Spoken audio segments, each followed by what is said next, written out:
औज़ुबिल्लाहिमिनश्शैतानिर्रजीम बिस्मिल्लाहिर्रहमानिर्रहीम अस्सलामु अलैकुम वरहमतुल्लाहि वबरकातुहू। रब्बी यस्सिर वला तुअस्सिर वतम्मिम बिल खैर।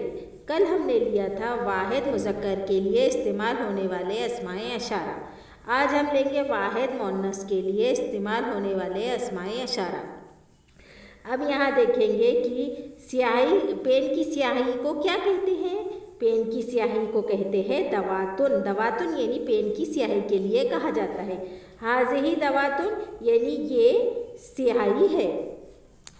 तिलका सबूरतुन, तिलका सबूरतुन यानी बोर्ड के लिए सबूरतुन कहा जाता है। तिलका सबूरतुन यानी वो बोर्ड है। बिंतुन, बिंतुन यानी लड़की के लिए कहा जाता है। हाज़िही बिंतुन यानी ये लड़की है। अब औरत के लिए क्या कहा जाता है?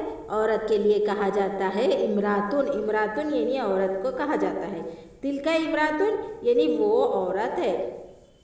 हाज़िही कुर्रासतुन, कुर्रासतुन जो है कॉपी के लिए कहा जाता है। हाज़िही कुर्रासतुन यानी ये कॉपी है। अब बस्ते के लिए क्या कहा जाता है? बस्ते के लिए कहा जाता है महफ़ज़तुन यानी बस्ता। तिलका महफ़ज़तुन यानी वो बस्ता है। आज के लिए इतना ही, आगे के एपिसोड में आपको बताऊंगी।